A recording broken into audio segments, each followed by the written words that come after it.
All right, everybody. Overdue podcast episode that was supposed to happen. I believe it was supposed to be last weekend, and maybe the weekend before that because we just had Easter. So yeah, it was the weekend before Easter, I think. Had to reschedule. Just had to go do a thing with family, help out a mother-in-law.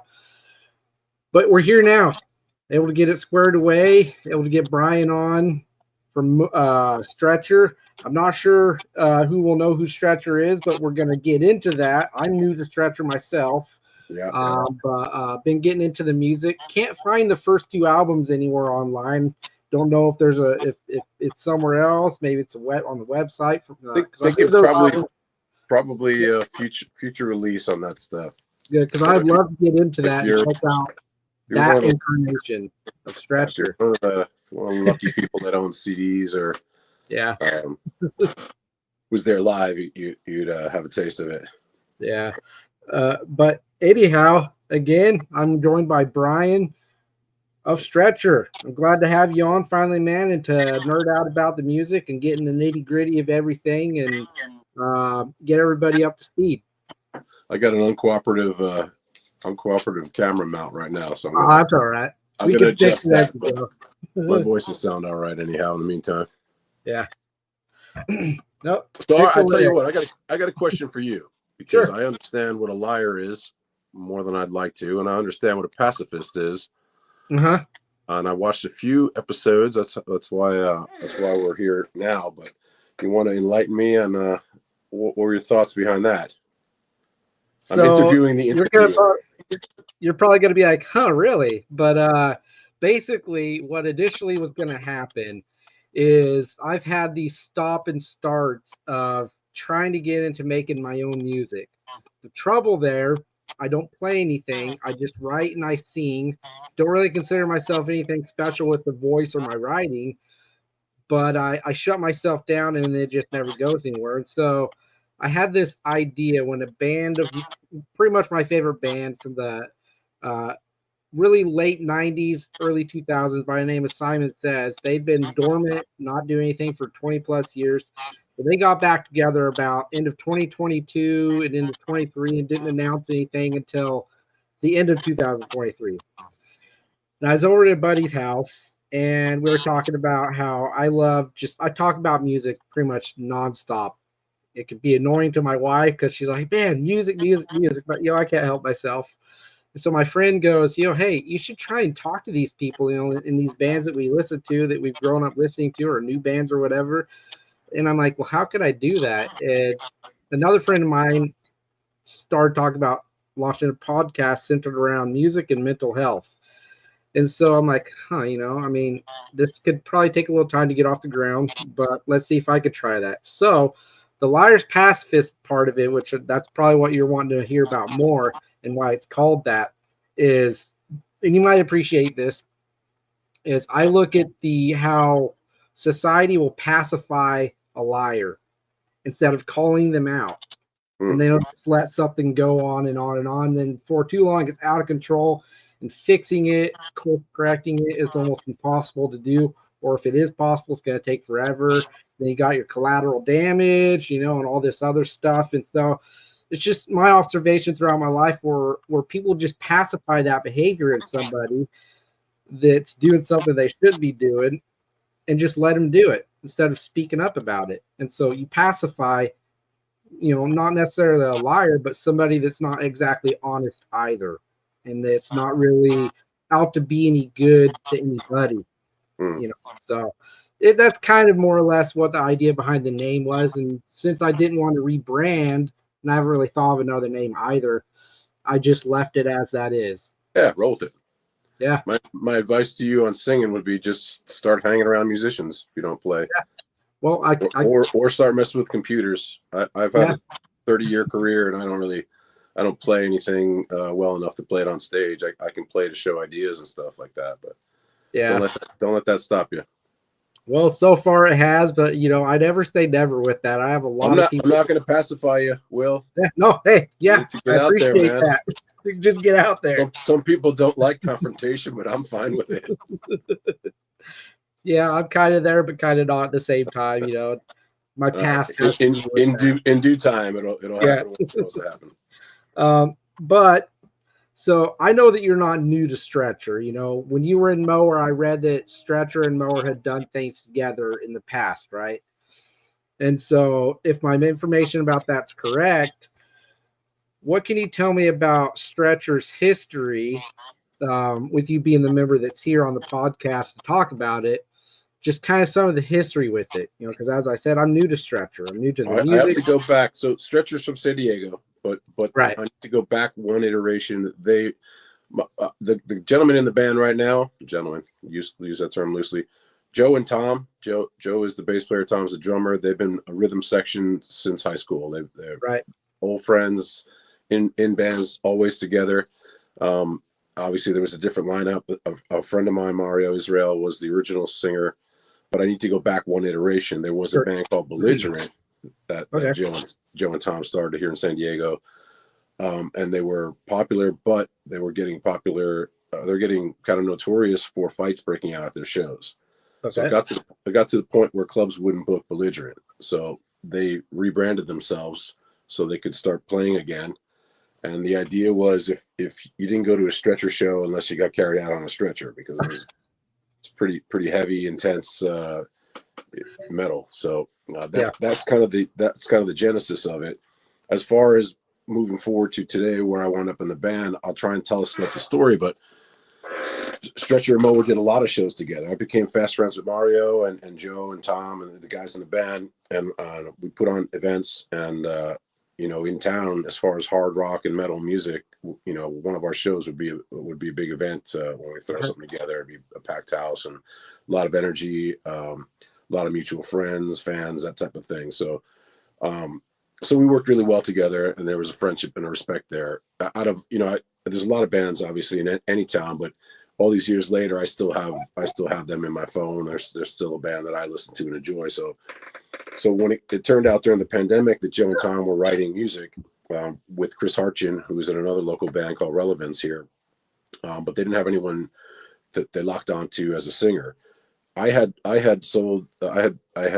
purchased a property on the East Coast and then sold it after a couple of years of living in it, and I was coming back for a vacation just to see my old friends, And I hadn't really talked to the Stretcher guys in a while, but I reached out to a few different musicians just to see if anyone was writing music, if we could just get in the studio and cut a cover song or cut a track, just something for fun to put out, release for, to the universe for nothing. And Joe hit me back and said, "Hey man, we've got a lot of songs we wrote during the pandemic, and you want to take a whack at them? We'd love for you to try." So that's the genesis of how I got involved in it. And so they sent me music, and I started writing lyrics and melodies and thinking about arrangements and moving some things around and speeding some things up, slowing some things down. So the songs mutated from the original, kind of the original growth, but we're all fans of a similar genre. I mean, I think everyone in the band is really good about liking everything. There'd be less bands that we don't like than bands that we do like. So to their credit, I just started writing. I really didn't ask them what they were looking for. I certainly wasn't going to try and do what Mario did. He's got a different style entirely, and it would be ridiculous to come in and try and ape that, and I have too much respect for him. So I just did what I felt was right for the songs, and to their credit, they just let me roll with it. There wasn't a whole lot of, they were enthusiastic about it, and we liked what we were doing. I came out for that 1 week and came up to where they live to jam, and we had a good time. And then they flew me back out to jam some more and write some more. And then I wound up moving out here a few months later. So that would bring you up to date as far as kind of how we got together and how things started working. Well, I mean, I was wondering about, if anybody was in separate states at the start of you guys kind of coming. Yeah. I had moved to the East Coast. So I was a few thousand miles away when it all began. Yeah. Well, I mean, today's world, it's an email away. You can sit and work on something, and if you have similar programs, you can throw it in there and try ideas out. There's been whole records made that way at this stage of the game, so it's certainly doable. Yeah, absolutely doable. I mean, I'd say a big chunk of bands around now, even your big bands, will file share. They will file share. Yeah. So probably keeping bands together a lot longer too, if they can, go be with their families and friends in different parts of the world and not be, locked together at the hip the whole time. It probably good for space, and then you come together and polish things off when you've got the ideas roughed out. And then what kind of way do you prefer though when it comes to writing the music? So obviously you're completely cool about doing the file share thing if you had to and everything, but do you also prefer or like when you could all be together in a room and kind of just do like a live jam session? I've done that in the past. I was in a band called Audio Addiction. We wrote a lot of things live, but I also like to kind of take music away and just kind of get lost in it. And I'll write a whole song and then scrap it. I'll write three sets of lyrics, 4 sets of lyrics or more for one song until I feel like I've got something that flows well and means something. So I think I might prefer that. But there's no, the songs that come together in 5 minutes are typically the songs that you like most anyway. So there's no, we don't really have any rule on it. I'd be happy to have a great song no matter how it develops. Some songs you put on the shelf for a couple of years and revisit, and then you've got a new energy or a new perspective, a new lens on it. So I don't think there's any formula to it. We kind of just do them as the songs dictate. Yeah, I kind of agree with that, especially lately. Most of the people I've had on have said a very similar thing. There was one band I had on last year, and they said that they had sat on a certain song for almost 8 years. Sure. Before they actually revisited it and it started to work. I've heard the one story that comes to mind is Andre 3000 from Outkast. Yeah. Supposedly that enormous hit when they did the split record, that Hey Ya hit that he wrote, apparently they had that in the pocket for years. So sometimes it's just a matter of timing and feeling the climate and knowing when to drop it, or letting people get comfortable enough with your band that you can try something that isn't kind of what you're known for. Right. Don't rush things, because me especially, I'm the kind of person where I don't consider myself an average listener when it comes to music. I kind of like to dissect things when I'm hearing it, Well, and I've always been. What did you hear when you dissected our EP? What came to mind? So when I first heard Stretcher, the first thing I was thinking about is it had a really kind of old school, kind of hardcore punk rock attitude to the music, with how the energy, but it felt natural, it felt genuine, and it felt like a band coming back together, making music how they wanted to hear the music, and then putting it out to the world. It wasn't trying to be anything necessarily. I think that's pretty succinct, Will. I have to say, I'm impressed by your observation.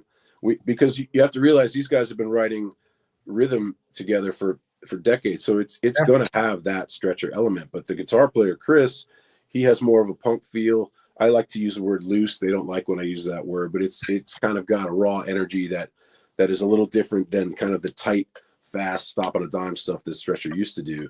And I'm coming in. I mean, my favorite band's the Rolling Stones, so I'm all over the board. Oh, wow. Mower was a very hardcore band. There were 2 singers in that band. We had a lot of punk influence. We had a lot of metal influence. But I don't know that I'm bringing so much of that sound as people would know me from in Mower. But I'm kind of throwing in. I mean, I'm pulling stuff from 90s alternative, and I'm pulling stuff from metal, obviously. And I'm just kind of going with the flow on it. And I think we've had some interesting results. We're working with Eddie Wall. Eddie Wall did the last Mower record with us, and that's how we know Eddie. And I have had a great deal of respect for him for years, and the guys in the band now see kind of his wisdom. And so we're bringing him things, and I think he extracts the essence really well to get it recorded. Because you can have a great song, but if you have crap recording, it just doesn't jump off. Doesn't jump out of the speakers at you, and that's a shame. Sometimes that hurts. But on the flip side, you listen to old punk records, they're not necessarily the best produced records, and they're you can have 10,000 people whoa whoa along to it, and fists in the air. So it doesn't always matter about that either. What they say, Bleach was recorded for $600 or something like that. So yeah. I mean, I agree with you. I prefer records that don't sound, or just songs in general, EPs, whatever, that don't sound just so ridiculously polished up, where to the point where they want to sound as perfect and flawless as possible. In my opinion, that takes away from the essence of a song or an album. Like, Well, that pulls the human element out of it. Yeah, exactly. I wouldn't sit here and lie to you and say that there aren't certain things that we sing once and fly here and fly there. But for the most part, Eddie's really good about letting it be organic. Mm-hmm. I think those changes honestly come down to us just not having a year to sit in the studio. So if we can do it to a degree, and there's something that can be fixed that'll save us, 8 hours of time, that's a cheat that I can live with in this day and age. But I think we do try. I mean, I sang every chorus multiple times. So those things are, not necessarily stamped from, 1, 2, 3 throughout the song. There are variations. And I think that you just hit it on the head. It takes away kind of that energy that you can get from a live show that you're not going to get if you're just stamping things, singing it once. Exactly. Exactly. First thing that I kind of honed into when I was listening to the EP, by the way, is I do this with a lot of records, albums, EPs, is I listen to how the drums sound when they hit my eardrum. Yeah. Ours are pretty organic. They're not machine gun. Yes, exactly. I was compared to bands like I'm just gonna say general statement. Your bigger bands with like that $1 million production or mixing or whatever and mastering, where when you're listening to the drums, it sounds kind of like they're hitting pillows, or there's no oomph behind it because they've taken it and they polished it up so ridiculously. Yeah. And I've always said that I like when I hear a song and it's just got that rawness to it. I'm not saying like it's a crappy, like can't really make out things kind of demo quality, but just hey buddy. Hello. I was gonna warn you about my kiddo. He gets pretty hyper. Oh, good. Get him on camera. Let's say hello. You're on my phone, aren't you? Well, he's got my interview questions on him. Daddy's got what he needs to talk about, though, pretty good in his head. So here, you go and have fun. I think I know where I'm heading with that. Is kind of like that, like through the 70s, 80s, 90s, some of the real early 2000s, where the sound of a record sounded real good still. Like it wasn't trying to be perfected. Yeah. Well, look, here's the other thing. You listen to legacy bands like a Pink Floyd or Led Zeppelin, and you've seen these shows where they explode the song and play track by track. If you listen to Bonham's drums, I mean, best drummer ever, maybe. I mean, who's to say? But when you listen to it stripped away, it's not all perfect. There's a lot of feel and a lot of vibe and push and pull. And that's some of the talent and that's some of the expertise of the artist, Yeah. Since we're on drums, we had 2 different engineers record the drums and then Eddie Wall produce and mix them. But we did the first set in El Paso, Texas with Eddie Razor, and Eddie's approach is completely different to Eric Emery, who did the second set in Los Angeles. Eddie basically had Tom do a bunch of takes and picked what he thought was the best take and sent it off to some degree. And then Eric had Tom do 10 takes, and when you come together, a great sounding take. So there's a million ways to do it. They fit together on the album. Eddie Wall in LA had some challenges getting cohesiveness because you trying to keep continuity. Right. But I think it sounds great. I'm certainly impressed with Tom. His ideas are kind of all over the place, and it's cool stuff.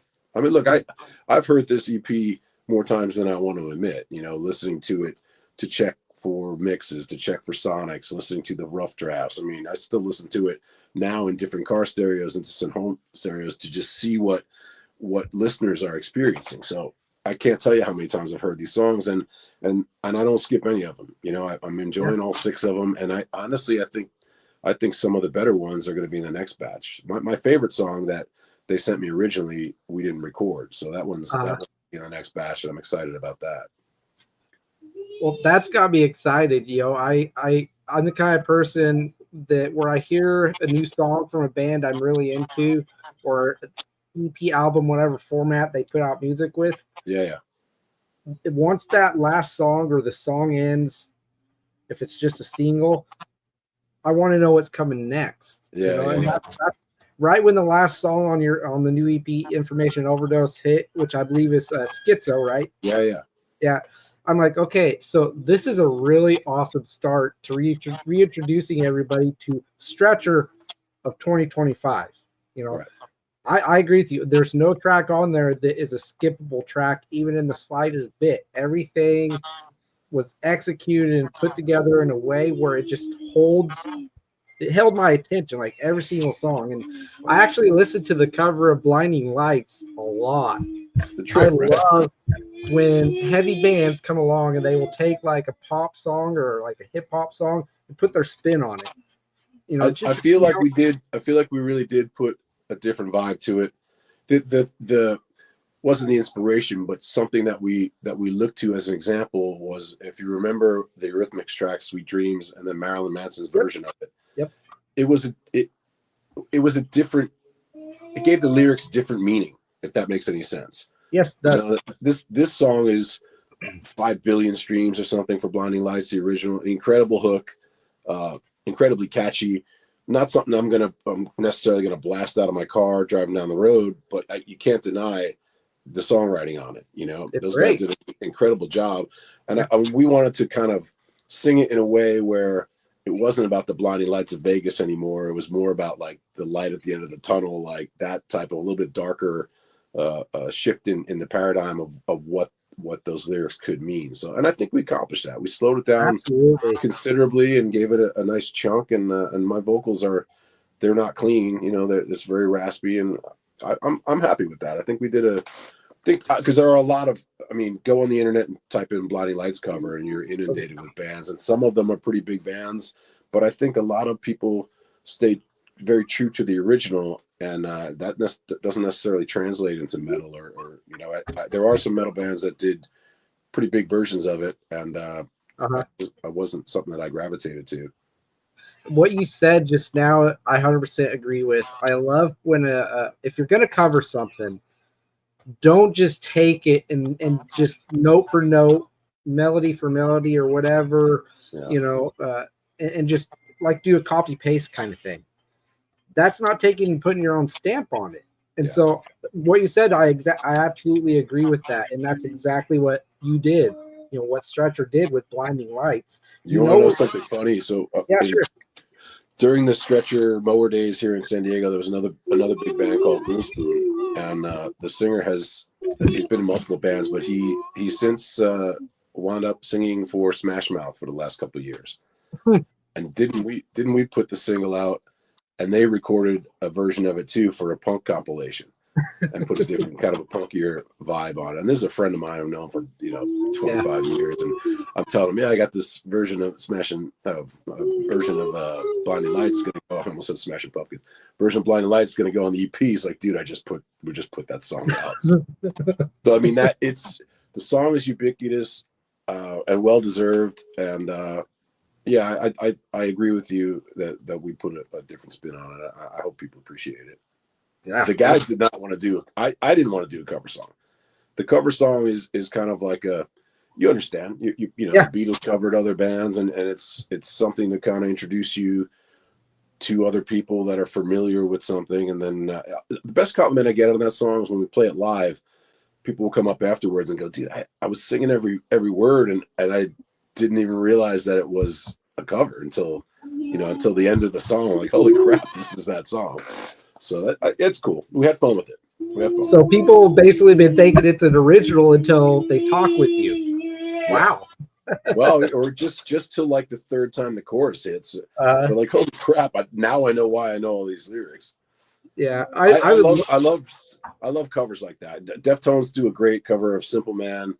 I mentioned Marilyn Manson. I do like covers where you're like, oh, whoa, this is Bad Company. Like, whatever the case may be. So. Absolutely. When a cover song is good, it's good.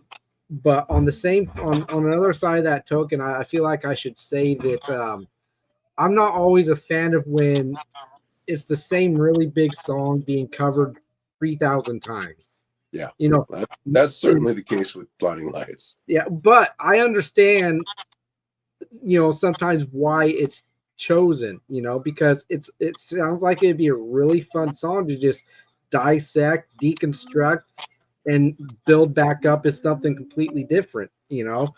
I don't produce music, write music myself, but I could imagine just about how fun it probably could have been just to do that. I would like to hear, I have a list probably like 50 songs long of really popular songs that haven't even been touched as far as I know for people to cover. Well, look, I mean, you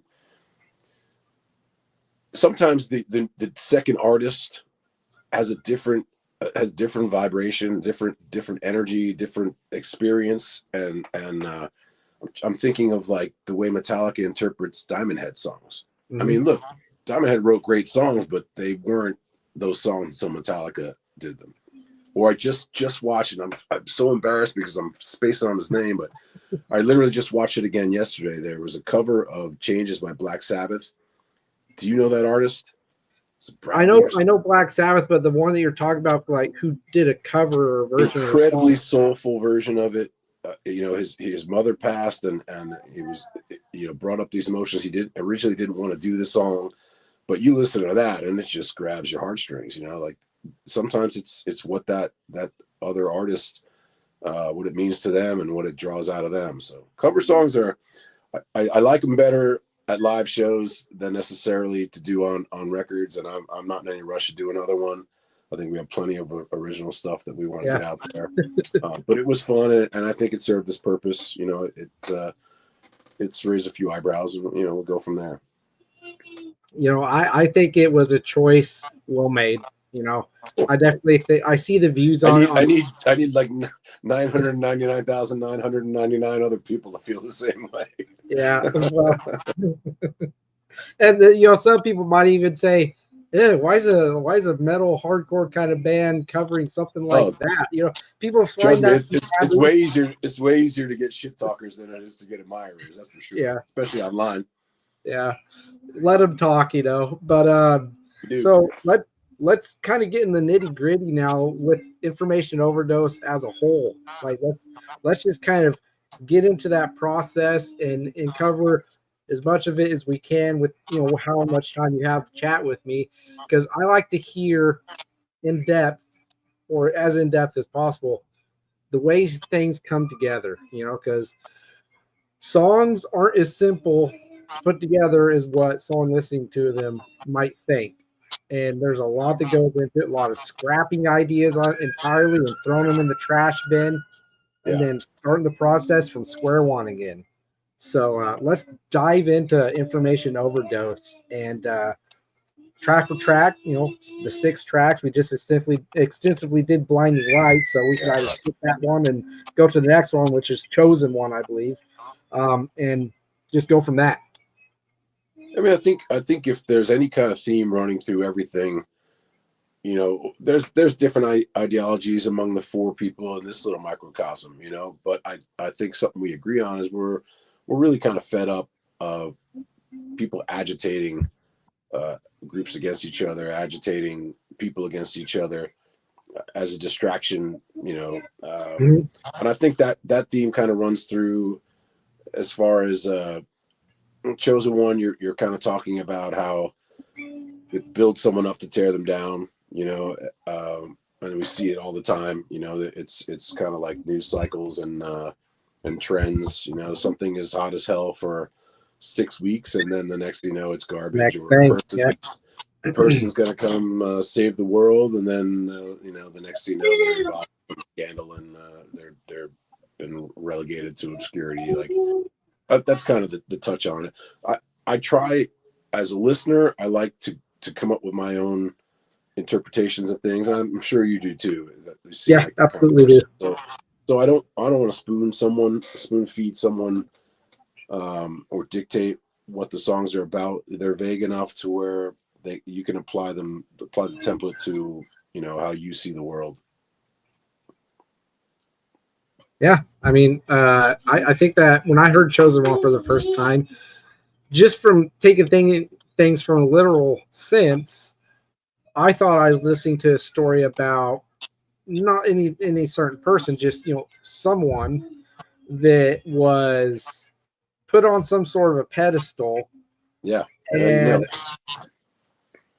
and they were like the song starts with saying you were the chosen one or whatever, and then through a course of events, little by little, that pedestal they were on was chipped away, whether by decisions they were making, what they were doing, or just from outside sources chipping away at it. Well, look at Kurt Cobain. You can have an opinion one way or the other, but I'm sure that guy wanted success, but no one could have predicted the Beatlemania around Nirvana and just erasing his privacy and people calling him the voice of a generation. Like he probably didn't feel that way himself. You get a sense of like imposter syndrome. Like I'm not as good as these people are saying I am, And then of course, after the initial wave, then the hate comes in, and then there's doubt, and these people are self-medicating, and who the hell knows how that all kind of disintegrated. But yeah, that's an example. It's an example. I was thinking, along the lines of politicians and celebrities, where they're just, you're making them out to be a deity, and it's impossible to live up to as a human being. Speaking on that, my favorite song on the EP is "Kill the Lights," and the reason why is because, or "Kill the Power." Sorry, yeah. I knew I was going to say lights. I'm thinking of Metallica for some reason. I was in a band called Audio Addiction. We had a song called "Switch Off the Lights," but it was entirely different. It was more about like when the lights go down at a concert. "Kill the Power," I think it also alludes to just being inundated by information and being inundated by all these sides and inundated by negativity and just pulling the plug on it.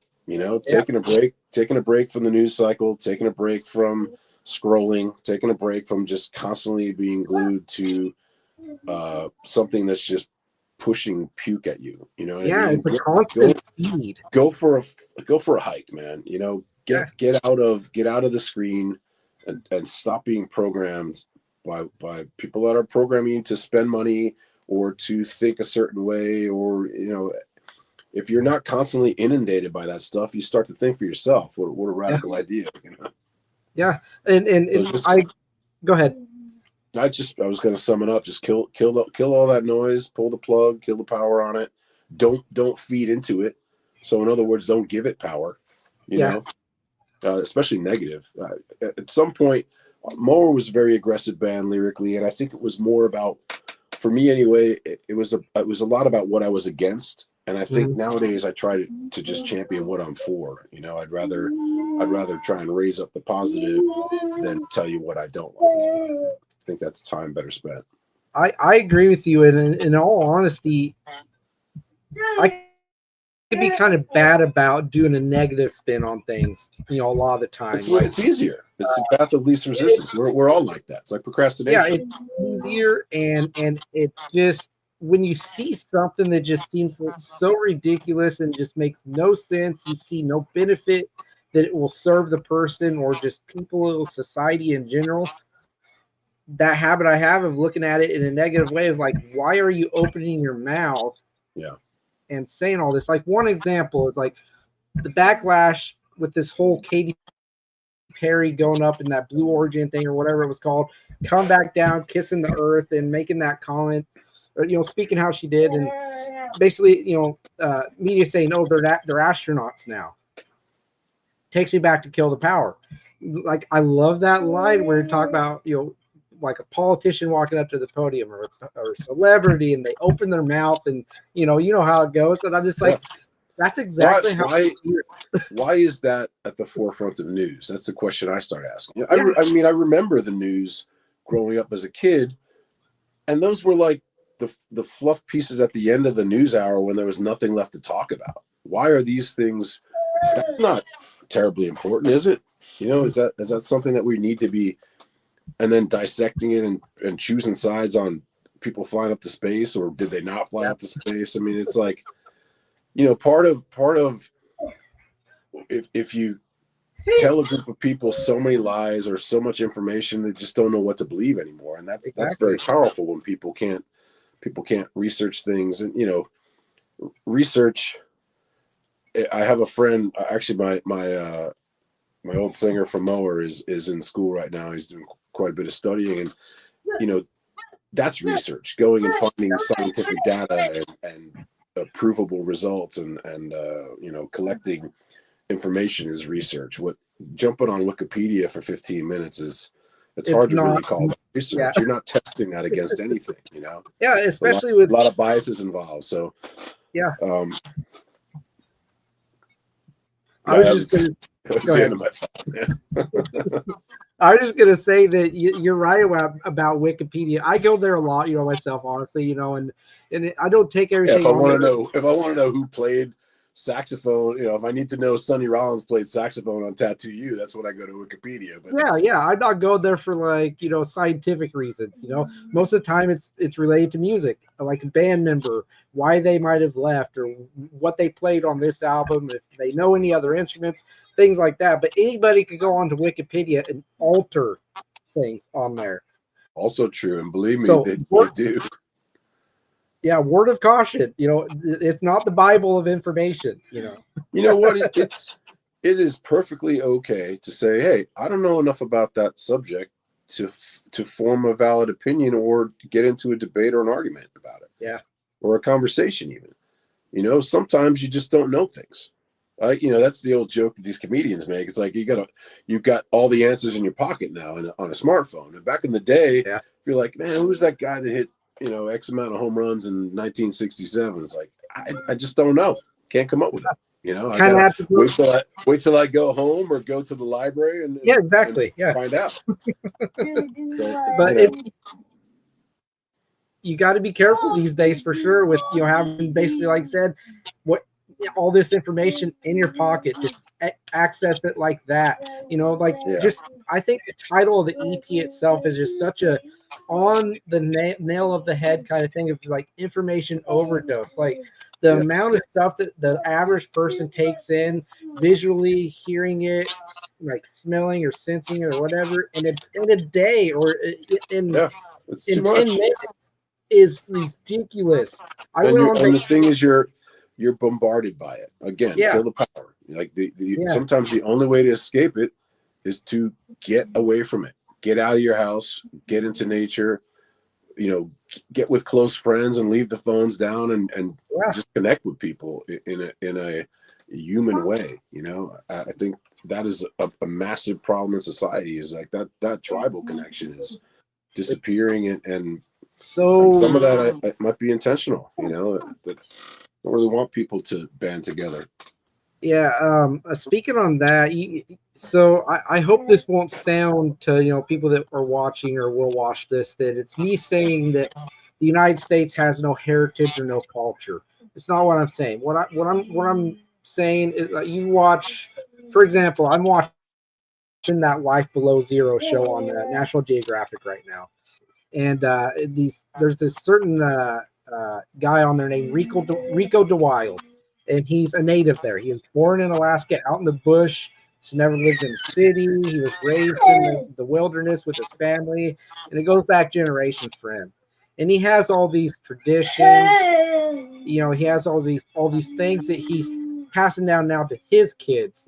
Things that actually are important, like knowing how to survive in the wild, honoring the land that you're on, not taking for granted, the food you have there. He has to go out, he has to hunt and take life to have life, but he, and just in other cultures as well, over in Japan, there's certain things about Japan where things that are really important to them should be important here, in a sense, like family or I don't know. I think what I'm trying to get at is lately I feel like here in the States we're losing a lot of that, like traditions, values, heritage, and we're making the digital age and just the convenience of having things fast what is most important in our day-to-day life. Yeah, it's very, very wasteful. Yeah. Very, very wasteful. And it's hard to it's hard to respect the guitar that you just bought. If you made that guitar from scratch and sourced the wood and had to figure out the electrical elements of it, you cherish it a whole lot more than being able to go and pick one up for a few $100 or it's a weak example, but yeah, I think convenience is a problem of sorts. Again, it's very easy to the food we waste in this country. I mean, it's not just this country, man. I travel as much as I'm able to, and I see it in other places, and that's the world has shifted over the years to that kind of thought process, and you would have to get to a remote area, the wildlife of Alaska or in a rainforest where people are not as exposed, or out on the plains somewhere where the population isn't as dense and they are surviving off the land. I mean, until you're thrown into that situation, majority of people live in cities, and cities are not, you're not out hunting your food in the city for the most part. It's brought to you, and we all know that that's not necessarily a great thing either, because the food is mass produced and it's not as natural, and it's been tampered with. We're in a state in the world right now with stuff like that. It's so far out of control that correcting that and getting back to a certain kind of better way of getting our food and sourcing it, growing it, whatever, it's going to take some time. Look, I do understand, and the purist in me would like to see more of that, more of getting back to nature, but somebody in the 1700s might disagree with you when they're getting chased down by wild beasts, or they're starving because their crop failed. You can't walk down and buy a carton of milk because there is no store, there is no source of that. If the cow dies, your milk dies. If there's an infestation, so they may beg to differ. They might like the idea of being able to go and jump online and order up a grocery order when it's cold outside, or you're right. It's never going to be perfect, is it? You deal with what you've got, but I do, I'm joking a little bit, but I see your point. We're losing some things we shouldn't be losing. If the power goes down for 3-4 days, and people start to lose their minds because they're not self-sufficient. So I do understand what you're saying, and they're not teaching that stuff in school, are they? No, they're not. You've got to kind of go learn that from a father or grandfather or uncle, something like that, or aunt or grandmother. Yeah. Speaking on that, before I move on to talking about salvation, is I'm grateful of what my elders passed down to me that is going to help me if I got in certain situations. To a point, I know how to grow things in a garden. And to a point, I could go out. I can't. Not that I've really hunted before, but I could fish. I could catch my own fish. And I think you figure. Yeah. The hard part, hunting's by no means easy, but processing a kill, that's something that I could use some more information on. I haven't really done that often. And look, man, I made it to, I'll be 53 this year.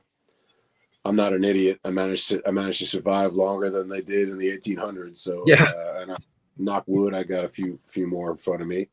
So, we'll see. If you really want that, you move out to the plains of Wyoming, you move out to a desert region, and you'll have that. It's still attainable here in the States, and certainly in other countries. Do you want to give up your TV? Do you want to give up your podcast? You want to give up electricity? You can do it, man. Good points. It wouldn't be an easy decision. I'll be completely honest there. It would not be easy, because convenience, like we've talked about, you get comfortable with it. So, well, look, I tell you what, you get one of these songs to blow up, and I get a solid paycheck, and you'll never hear from me again. Yeah, I'm gone, man. I would get out there and give that a try, because that does sound wonderful. The subsistence lifestyle. Yeah. So easier said than done. It's not no faint of heart, easy thing to. You're 100% right. Yeah. Salvation, though. Let's dig into that song. It's probably favorite number 2 or 3 for me that I listen to the most off of it. Pretty heavy, yeah. I think I got a feeling that has probably risen to the top of my favorites as well. It's just got such a heavy vibe to it, and I think sonically, it's a very sludgy, doomy, slow, Sabbathy, sleepy. Maybe even a bit of crowbar in there. It's got that crunch to it, and it drags along at a nice tempo. It's got a sick breakdown. But what I I guess toot my own horn I did vocals that reminded me in essence of like old Soundgarden or old Alice in Chains or just kind of that. I mean, I was a big Mudhoney fan, I was a big Mother Love Bone fan. It's just everything that came out of Seattle, even the bands that didn't necessarily blow up worldwide. I really enjoyed what they did with music, and vocally, I don't sound like any of those guys, but I think some of the inflections kind of shine through because I just thought, what would these guys be doing over this riff? I don't even know if I thought that, but as I started singing things, it kind of reminded me like, oh, that's kind of got a little of that flavor to it. I mean, lyrically, kind of gets into, again, people being propped up that are there. This guy's going to save everybody. And rarely does that happen, It's a very rare thing. My take on salvation was being saved from the kind of world we have right now and getting back to a roots kind of lifestyle and kind of just being revitalized by being free of what binds us in modern society. Like we've been talking about technology and, celebrities, treating, them like deities and gods and just not really thinking for yourself, truly letting yourself be led by, so-called leaders or, things like that. That's kind of like what I was taking. Your perspective is interesting and it just kind of converged there at the end where it's kind of the people being led would be a theme that is inside there. But yeah, your take on it was interesting as well, and that's part of what I like but not necessarily being so descriptive that people have to take my word for it. I kind of like that somebody like you who's got a brain in his head can kind of come up with a different slant and look at it through a different set of binoculars, or microscope. I try. I don't have the best mind as far as much of the music I listen to and how much it's a big part of my life. As far as consuming it, describing it, because I write reviews. I think I mentioned that to you. I don't think I always nail as far as doing something justice where I'm wanting to build it up and see how much it paid off. Yeah, I think it's better to build stuff up than nitpick it. Yeah, because I'm not there to be like brings me on to some critics. Don't listen to a critic, first of all. Most of the time these days, critics really don't know what they're talking about. I'm going to poke some fun at you. It's some guy that can't play music is reviewing an album. Hey, you're not wrong. I say that with a smile and with love.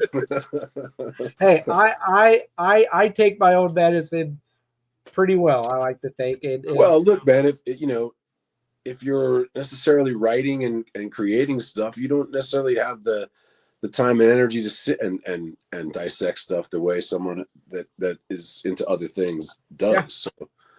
So, it's just different sides of the coin. Yeah. To your point, a critic that's writing a review about a movie when they've never made a movie, never written a script. Look, I can tell you a good movie versus a bad movie, right? We all can. Yeah. So it's I think I don't know, man. Freddy Got Fingered. All-time classic, man. Prove me wrong. Pretty funny movie. I mean, I love The Godfather just as well, but some of those things are personal, and maybe punk rock it exploded again in the '90s, and a lot of those bands that were starving, that were inspiration, got their second win and got their second chance. but a lot of those guys did it for absolutely nothing, and died doing it. So very small audiences is what I'm saying. It's real niche stuff. So sometimes it's okay to play to a rabid audience that is not that large. No. As an example, I went out last night to see a friend's band. There's a band here in San Diego called War Fever, and another band called Big Attitude, and they played in a smaller club last night. The energy was insane. Place was packed. I love club shows. I mean, I like big crowds. I like big dense crowds to where pits can break out. But this was absolutely great last night. That the place was rabid. Everybody was just zipping around. A lot of bodies flying, and the energy was great. People were doing the right thing in the pit, helping each other up, making sure everybody was cool. But that was something that I'm losing my train of thought now. But just that energy and that that's not something that was a grand scale thing. And if that was a 10,000 seat arena, it wouldn't have been the same feel. And I've seen, man, I saw Jane's Addiction rip the Madison Square Garden apart, where there were mosh pits on the upper level, on the nosebleed seats. They were moshing at the exits. I mean, it was insane. I've never seen anything like that before. And I've seen some Slayer pits that were out of hand. So that energy can exist in a large space, but it's just different. It's just different. It's like a pit breaking out in a lunchroom, or a pit breaking out in somebody's garage. The energy is different. So they're both good, both excellent. I don't suppose have you been to Portland, Oregon before? I have, yeah. We played Rock and Roll Pizza out there. We played a few different spots. Yeah. Have you ever been to the Roseland Theater? Yeah, we played the Roseland. So an example, it's not a super small venue, it's not a big venue, but I went and saw Seven Dust and Static X. I want to say it was last year at that venue. You've heard stories about Seven Dust before in their live shows, right? Yeah, I was fortunate enough. I never got to speak with Lejean. Lejean is a really good friend with Mikey Doling, who did the second Mower record. But I did see Lejean watch the whole Mower set at a Vans Warped Tour date. We had won some Battle of the Bands, which I have grown to view those things with disdain. But we did do them in my past, and he watched our whole set, and I never got a chance to ask him what he thought. I guess it was entertaining enough for him to stick around for half hour or whatever it was that they gave you back in the day. But yeah, great live band, and they're out with Godsmack right now. Yes. What I was gonna say when I bringing up Seven Dust is that first time I ever saw them last year, and I really wanted to see if it was true in person, if they were as good as they are live, as what every band they've toured with says they are. I could say from a fan perspective, 100%. That venue was getting so hot that when Seven Dust came on, and halfway through their first song, that ceiling in that venue was sweating and dripping. Yeah. Just dripping down on people when Seven Dust was playing. I'm just like, holy shit. Yeah, it's crazy, huh? Yeah. It's crazy. Amazing live band. But I second that. They're great. Yeah. I would love to see him again. Schizo. I want to talk about Schizo now. Let's get into the meat and potatoes of that track, because that's one of the tracks where I was kind of trying to take away what I think the dialogue in the song was getting at, but I'm kind of not real super sure. And so I want because it's scattered, and because it really kind of swirls together just multiple instances and inspirations. I kind of look at, like, these horrific school shootings, or like John Lennon murder, or any of these situations where you've got somebody on the wrong end of a weapon, and then they start to explore that person, and there always seems to be a little weirdness in the backstory of these people, whereas the movie theater bomber or whatever, I didn't come to a conclusion on it. It's just kind of me scratching my head going, seems a little off. And there really isn't one that I can pinpoint. It's just kind of a vague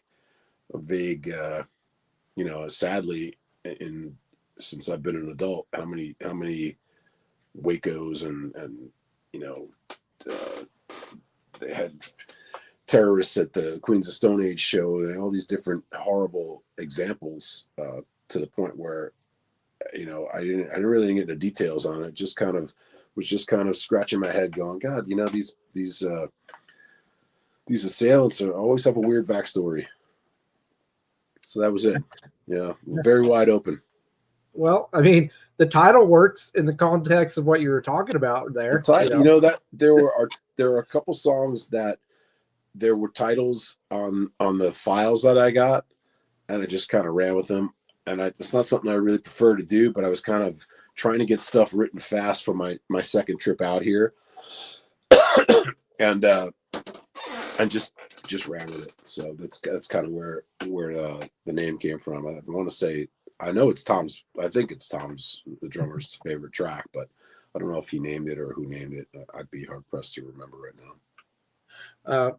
When I got to that, when I saw the name on the album, or well, I guess we call it an album EP. People call EPs albums all the time, but eventually, initially this was supposed to be like a 12-song album, but it started taking time, and it started. We paid. We self-funded this thing, and it's not as cheap as people think. Especially driving back and forth to LA and staying up there and paying for hotels and doing all of those things.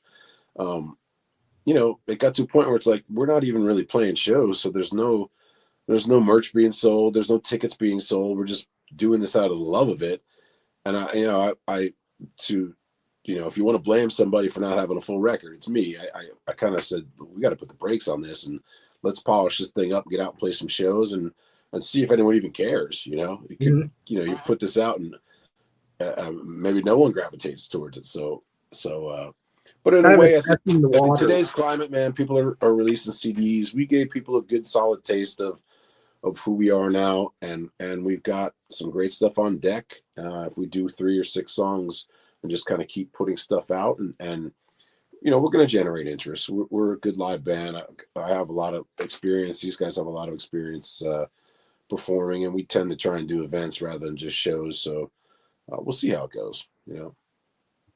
What's been the overall reception for Information Overdose as a whole so far, though? Like live setting and just people on Facebook or your Instagram giving feedback on it. Live shows have been great. We haven't done that many. I have, before I forget, we have a show Friday, May 2nd in Mexico. We're playing in Mexicali at KUP with Siete Veces Siete, which is 7 times 7 friends of ours down there. And then we've got another one booked at the Holding Company in Ocean Beach, San Diego for Friday, August 1st. And those are the 2 that are kind of solid right now. Nice. The reactions live have been great. But we're pretty passionate, rowdy bunch of guys on stage, and it's hard to just stand there with your arms crossed and judge us. I mean, we're gonna get you riled up one way or the other. The songs they lend themselves to a little pushing and shoving and a good time. So live has been really good, and we've been really fortunate to draw on our old fan bases here. The shows in San Diego have been packed, and we're happy. I'm particularly happy about it, but it's a lot of work. We're out there doing a lot of promotion and getting the word out, but it's been paying off. People are walking away happy, and I think we started this whole thing off talking about the original Stretcher, and it is for Stretcher purists. I mean, we do a couple of kind of choice Stretcher tracks that all of us love during shows, but the new stuff is not. I'm a different vocalist than Mario, and Mario's a great vocalist. The early Stretcher stuff is great. You can go out and grab everyone loves a tragedy behind me here. Everyone loves a tragedy. You can't see it. Not really. Yeah, everyone loves a tragedy and Anamundi, the two albums that they did. There were a couple EPs out there as well. And you can dig them up and find them. And I think the guys are talking about trying to re-release some of that stuff. So it'll be out there eventually. But yeah, that was great band, but different band. But to finish that, to put a period on that sentence, the old Stretcher fans have been really receptive. I mean, some of them were fans of Mower and fans of what I did with that band. So I have a little bit of an in. And I mean, I used to jump up and sing tracks with Mario on stage, he'd let me hit the chorus or something live just for fun. So it's, the history goes back a long way, and I think I probably got accepted by their fan base a little easier than somebody coming in from the outside. So it's all love. That could be hard, man, to come in as like the new face of the band, especially. For a singer, you can list the names of bands that have second singers that that were accepted is a pretty short list. Yeah, one in particular right now is Linkin Park and the gal they have now. That's like a split, maybe 45 to 60% of the fan base love what they hear, and then the other one. I was with Linkin Park back in 1999. I met Chester and his wife many years ago too. Great guy, great, nice person, genuine person. Very hard pill to swallow for me when they came back, and it wasn't even the fact there was a female either. It was just the voice, Here's the great thing about a situation like that: you don't have to listen to it, man. Yeah, you can just you don't have to listen to it. I think people that the internet trolls that are hating on a new singer or hating on her because she's not Chester, or hating on her for her personal life or whatever. There's no end to that, and they're smart to try and ignore it and just soldier on. And there are going to be people that maybe didn't even know the old Linkin Park. I mean, you have to realize it's been years. So there's kids that didn't grow up with that, and maybe turned on to the old stuff via the new stuff. And look, man, life's too short. Yeah. To wrap up, worry about that crap. Really. Wrap up the Linkin Park comment. I kind of really do kind of like that new album. It's got some pretty good choice songs. The first single they put out was catchy. I mean, I tried to listen to it and forget that it was under the name Linkin Park, and just listen to it as a piece of music, and I thought it was catchy. Yeah. That's what I had to do myself to get past that it wasn't Chester, because I didn't want to bash on the music just because it wasn't what I was used to hearing vocally, because I'm not giving it a chance if I do that. I'm going to interrupt you. What are you supposed to do if you're Mike Shinoda and you are all the other guys in the band? All you've done is make music forever. Yeah. If a guitar player leaves, they get a new guitar player. So, I'm a vocalist, right? I left Moe at one point, and the hardest part is, man, what if they get somebody that fills the shoes and goes on and has all the success that you were working for? It's like, well, then tough shit, man. That's just the way it was meant to be. I think that there is something very personal about the timbre and the tone of a human voice, and to replace it is a difficult thing to do. And we were starting to say, like, I think of Bon Scott, Brian Johnson, and perfect new example. Mikey and the guys in Snot have a new singer.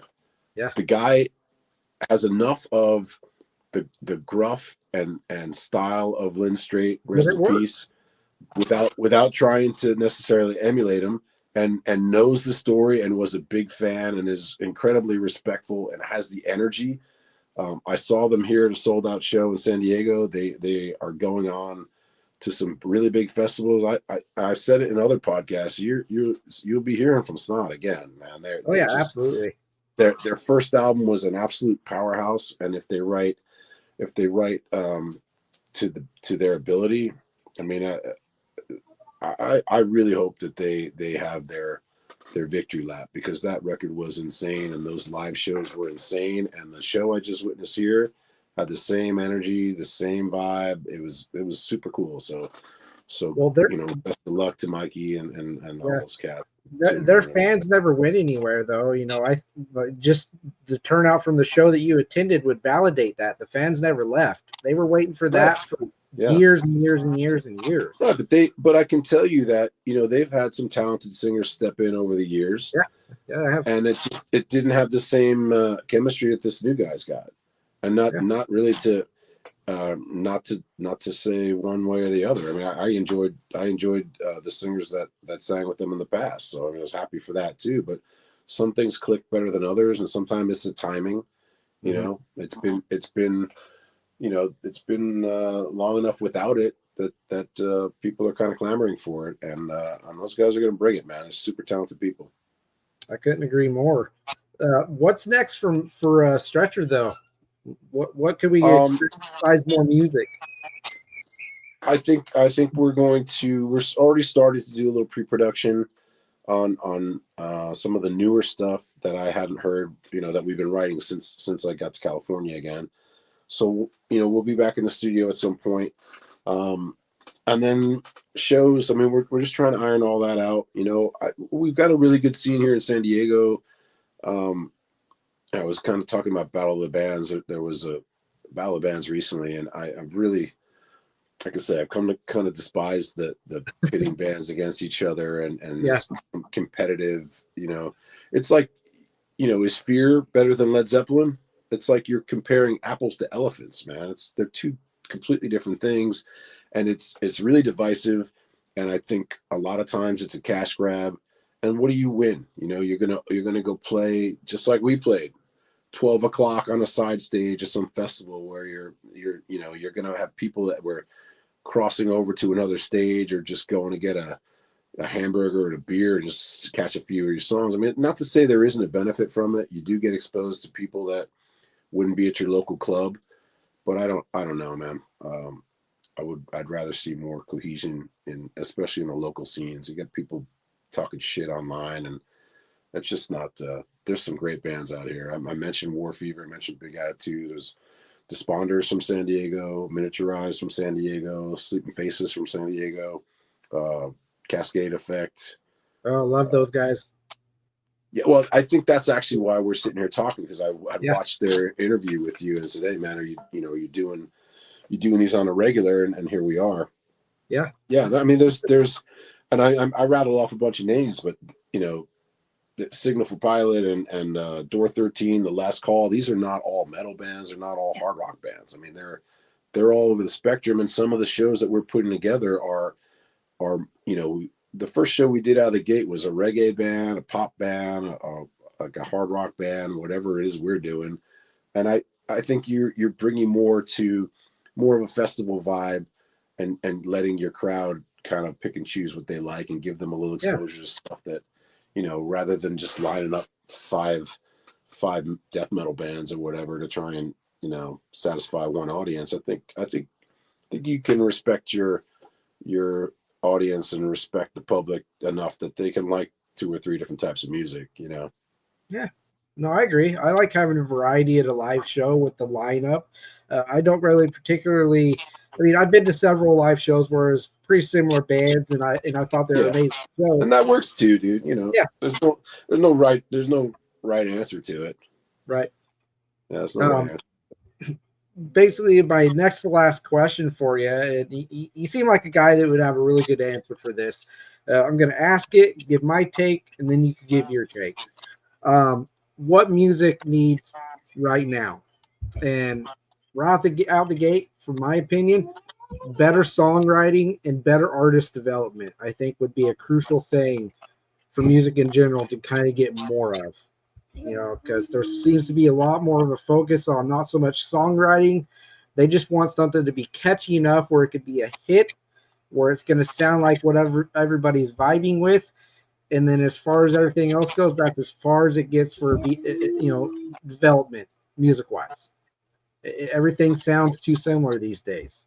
That's what I think music needs up. More variety, better songwriting, better artist development. What would you say music could use right now? Well,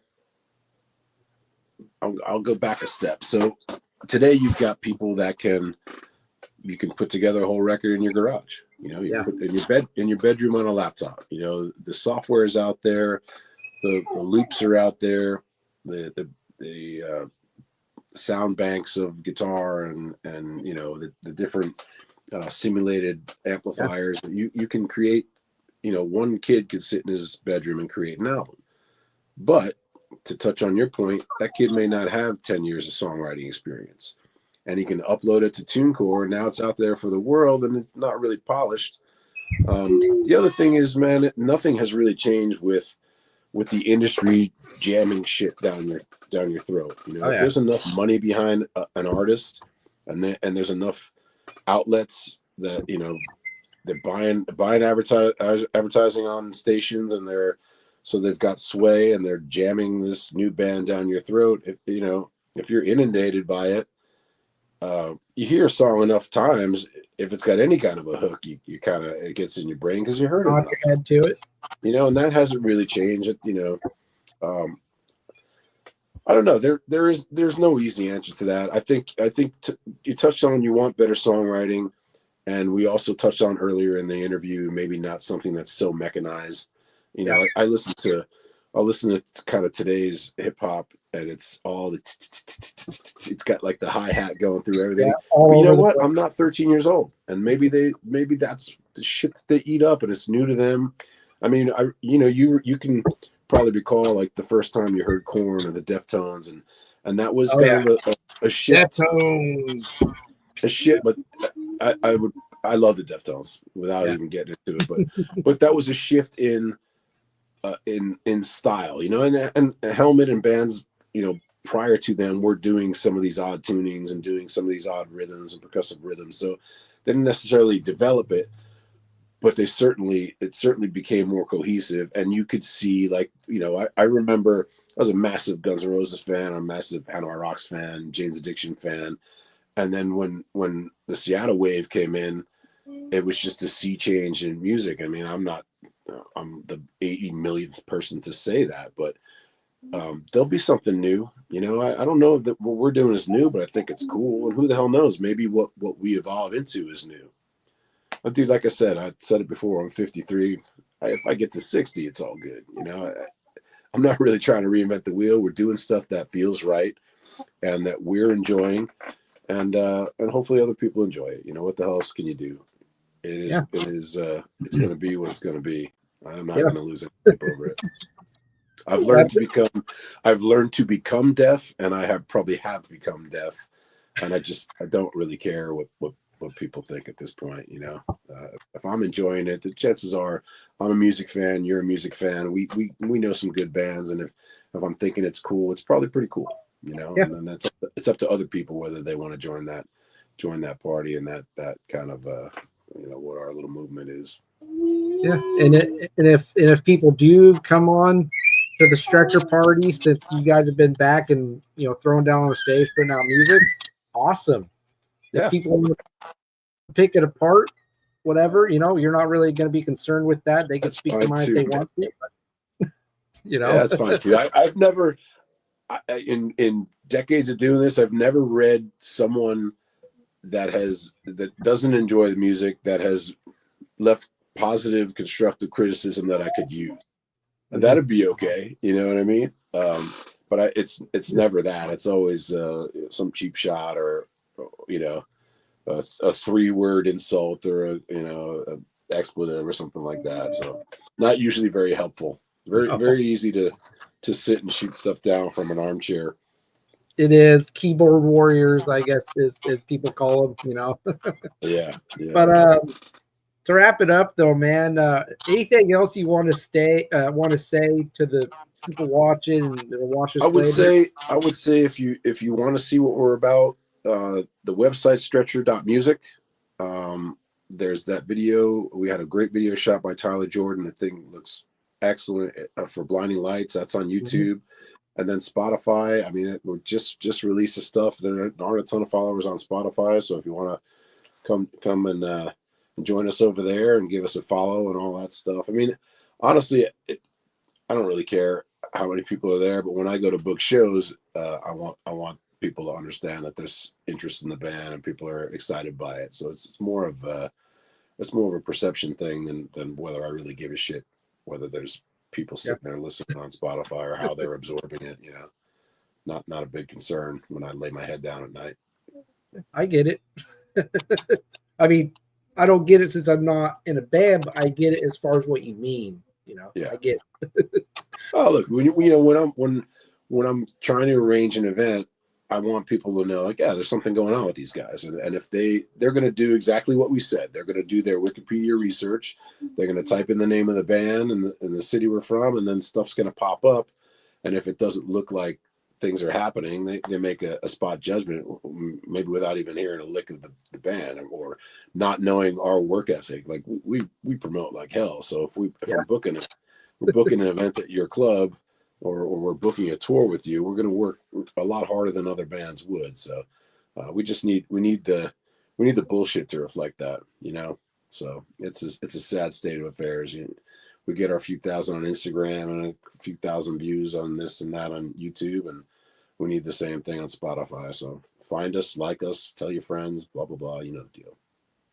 And that's one of the biggest goals I have talking with anybody on here is spreading the word, getting people listening. That's pretty much goal number one for me. That's if I could get one more person going and checking out Stretcher and loving it, I've done my job, you know. And that's and look, I'm happy that you've created a forum for it. You know, you pick people up, you know, one person at a time a lot of times. So you're helping us in that way. And you know, not to blow smoke up your ass, but I've done a bunch of these, and sometimes 10 minutes in, I'm tuned out because the guy hasn't done any research, that is just regurgitating little. Uh-oh. Got some technical difficulties here. I'm still here, Brian, if you could hear me. I think maybe the phone might have died. There we are. We're back. Yeah, no, I had a call coming in, so I must have knocked your video off. No worries, but you were saying? I was just complimenting you, man. I was through complimenting you. Well, I appreciate it, man. I really do appreciate it. I didn't want to be exactly more the same, where the same questions with every interview, you know, like your influences, you know, people want to hear that. I'm not saying people don't want to hear that, but I try and at least inject enough of my own personality and what I want to hear about into these things, and I don't want to go into something blind and not know what I'm talking about and not know anything about who I'm talking to, because that's not going to make me feel like you waste a lot of time. You waste a lot of time if you haven't got background. I'll tell you what, I named off a dozen great bands here in San Diego. I don't, you know, if you want to interview some more people, I can hit you with the DM with information on these guys. There's some good music going on in San Diego right now, and I would rather champion it than pit it against itself. So I would really appreciate more than happy to make some introductions. Yeah, I was actually going to go back through and listen through this and write down those bands that you mentioned. So I'll text you everybody that I can remember that I mentioned, and give you some links to good songs and stuff like that. Like I said, some good stuff here, and it's all across the board, you know, from reggae on down to like death metal. You know, I will take them. I do not discriminate. Yeah, no, nor do I. I can tell you, I'm not a massive fan of some of the new country hybrid hip hop stuff. It's weird. And then there's a super sugary pop. There's an echelon of pop that I just can't stomach. But beyond that, man, I mean, as a point of reference, you know, you get those wrap ups on Spotify each year, your top 5 groups. And last year it was, for me, it was Vivaldi, classical, Sleep Token. I think it's Turnstile, The Bronx, and a Comedian. So it was I'm all over the board.